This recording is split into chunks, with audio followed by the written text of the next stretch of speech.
I came here to protect my father-in-law and mother-in-law. How long is Jennifer going to rely on her parents?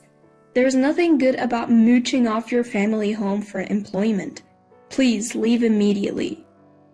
I was momentarily stunned by the sight of my sister-in-law, Kate, pointing at the door and fuming. Then my anger started to build, distorting my face. Kate was trying to kick me out of my family home while hiding her own actions. I couldn't let that slide. My name is Jennifer. I work as a web writer while living at home. I've been blogging since college and it's become a source of income. I love writing, so I pitched my blog to my favorite websites and got hired as a web writer. I had been working from home, living alone in an apartment since my college days until a few years into my career. Then, my dad got into a car accident and became wheelchair-bound. My dad, who's always been upbeat and positive, quickly learned how to operate an electric wheelchair and continued to live happily. However, our family home wasn't wheelchair-friendly. Since I had no desire to get married, I suggested moving in with my parents. They agreed, so I promptly bought a new home. I chose a unit in what's called a luxury apartment building. The reason?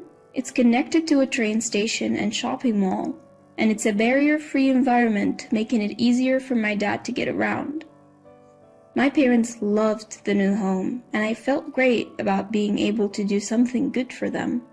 We were enjoying peaceful days together until my brother John's marriage turned everything upside down.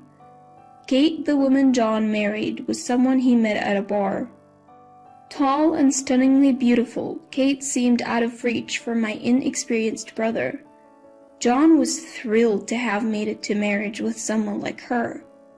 My parents and I genuinely celebrated their wedding, as Kate had always acted polite and sensible. But after the wedding, Kate started visiting our home more frequently. "Your home is really lovely. The view is always so beautiful, I'm jealous."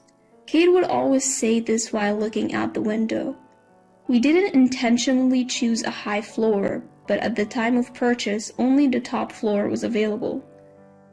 Kate seemed very envious of this and started visiting uninvited every 3 days, which honestly bothered me. I have a workspace in the house, and Kate would barge into my room without hesitation. Whenever she saw me at my computer, she'd say, "Playing around again.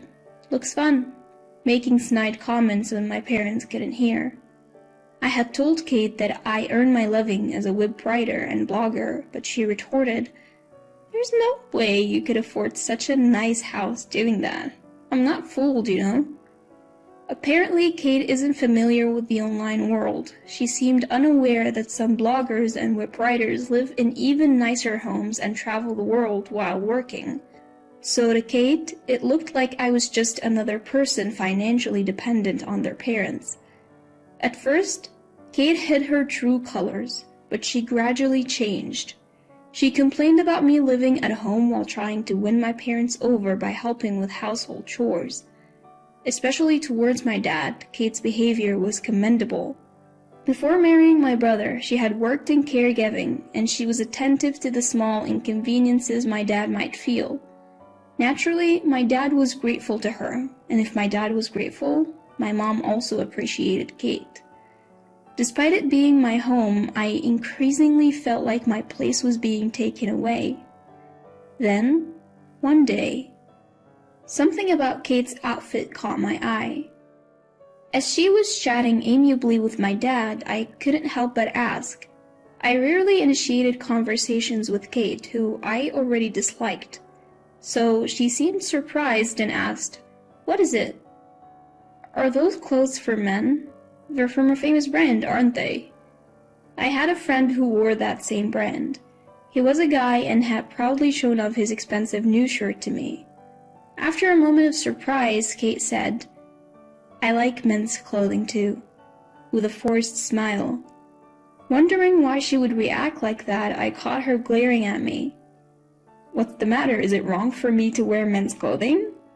Her sudden change startled my dad, and my mom, who was sipping coffee a little distance away, froze. I was used to Kate's sharp glares, so I calmly replied, "No, it's nothing." Angrily, Kate declared, "If you're going to be suspicious, then fine, I'm leaving," and abruptly stormed out. My parents were shaken, not understanding why she was so angry, but I had a bad feeling. A few days later, I was relaxing in the living room, playing a game on TV after barely meeting a work deadline. I felt someone's gaze and turned around in surprise. There stood Kate, her face livid. In our home, I am the one who answers the intercom. My old-fashioned parents aren't comfortable with the camera-equipped intercom, so they call for my help whenever it rings while I'm home. So there is no way I wouldn't notice if the intercom rang. Our apartment has an auto-lock system, and you have to unlock 2 doors to get in. I always lock the door out of habit, so there is no chance I forgot. Shocked, I blurted out, "How did you get in?" Kate replied, "I made a duplicate key with John's. You never know when Jennifer might do something terrible to her parents." I've never done anything to harm my parents. While I'm not the most considerate person, I've never done anything so bad that Kate would need to make a spare key to burst in at any moment. My parents who noticed Kate's arrival were also surprised that she had entered the house on her own. When they asked her how she got in, she gave the same answer she gave me. My parents exchanged glances, and my dad defended me, saying, "Jennifer would never do something terrible. We're only grateful to her." But Kate loudly denied it. "No! Jennifer is already doing something terrible. She's living off of her parents' money. Aren't you ashamed to be playing games in the middle of the day?" I frowned at her sudden tirade. I had been consulting with my brother about Kate, and I thought she should be the one feeling ashamed, but her rant continued. "I came here to protect my father-in-law and mother-in-law. How long is Jennifer going to rely on her parents? There's nothing good about mooching off your family home for employment. Please leave immediately." I was momentarily stunned by Kate, who was pointing at the door and fuming. Then my anger started to build, distorting my face. Kate must think I've discovered her secret. That's why she's trying to kick me out and cover it up. Just as I was about to speak, my brother walked into the living room. We were all surprised by his unexpected appearance, and he looked angrier than either of us. "What's going on here?" he shouted, pulling something out of his bag and scattering it. The pictures showed Kate walking arm in arm with a man who wasn't my brother, even kissing him on the street. Kate's face turned pale as she frantically gathered the photos, muttering, What is this? What is this?" The issue my brother had consulted me about was Kate's affair. She had been acting strangely lately. Despite being a home worker, she was going out every day and coming home late. She told my brother she was coming to our house every day to help with my dad's care, but she only showed up every 2 or 3 days. The answer to where she was going on other days was captured in the photos. My mom was trembling with anger as she looked at the photos. And then my dad quietly spoke. "Should we move out then?" "What?" "Kate wants this house, doesn't she? I appreciate her being kind to me, but I've noticed she's got her eye on this place. She's been secretly measuring rooms, hasn't she? Even asked my wife if the mortgage was fully paid off. The house might be too big for one person, but Jennifer would probably rent it out." "Live alone? I was planning to move in here with John." "You think I can stay with a wife who's kissing another man? No way." "Wait, it was just a fling. You are the one I love. Please forgive me." Kate clung to my brother, but he shoved her hand away, saying, "Don't touch me, you're filthy." Tears started to flow from Kate's eyes. Her face looked even more eerie because she was pretty.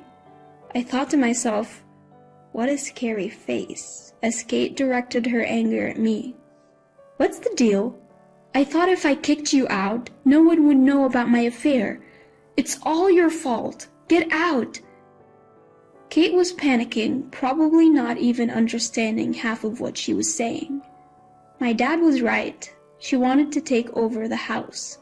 But today she suddenly switched tactics, telling me to get out because I had commented on the men's shirt she was wearing. Turns out she got that shirt from her affair partner after spilling pasta sauce on her clothes during a date. I couldn't understand why she'd wear such a shirt to her in-laws' house, but that's why she was trying to kick me out. My brother announced he would never forgive Kate and would divorce her, demanding compensation. Starting today, I am living here. The one who needs to leave is Kate. John had decided to move back into our family home, saying he couldn't live with Kate after being cheated on. My parents didn't object to him coming back. Kate kept apologizing to John as she cried, but he mercilessly kicked her out. He then apologized to me and our parents. We all comforted him as he cried, ashamed for marrying such a woman. Kate seemed to have moved back to the house she shared with my brother, but he planned to terminate the lease that month. He met with Kate to retrieve the spare keys to our house and told her never to come back. Kate ended up having to pay a large sum in compensation. She sought help from her wealthy affair partner, but my brother had also demanded compensation from him. It seemed their relationship was indeed just a fling, and the affair partner was furious at being dragged into this. He refused to help Kate. She had almost depleted her pre-marriage savings on dates with her affair partner and lost all her savings paying the compensation. Now she's working a physically demanding job that comes with a dormitory. My brother told me she's so busy she barely has time to sleep, but as far as I'm concerned, it's just retribution for hurting my brother. John moved into our family home and was going through a rough patch for a while, but it seems like a guardian angel of a woman reached out to him. He was at his favorite bar, drowning his sorrows when he started crying, thinking about how Kate had cheated on him. This woman quietly offered him a handkerchief. They had never spoken before, but she was also a regular at the same bar. She later confessed, "I had my reasons for giving you the handkerchief, but it's clear she genuinely loves my brother." When Kate found out that John had found a much kinder and wonderful partner, she was reportedly sobbing. Kate, who was always confident in her looks, was under the delusion that my brother would want to get back together with her. It's astonishing how shameless some people can be. John's new fiancé understands my freelance work and even praises me for being able to afford a luxury apartment. I can't say I mind the compliments. Given that my brother's ex was Kate, I was able to quickly accept this woman as a part of our family. Kate had tried to take over our home and hurt John, but now he's found happiness. We're all looking forward to a brighter future. My father, mother, and I have returned to our peaceful lives now that Kate is gone. My dad, who Kate used to fuss over, actually felt smothered by her and is now living more freely. I thought I had been inconsiderate in taking care of my dad, so hearing his confession was a relief. The three of us in the family now appreciate the peacefulness of our daily lives, cherishing each day's happiness, especially when my brother and his wife come to visit.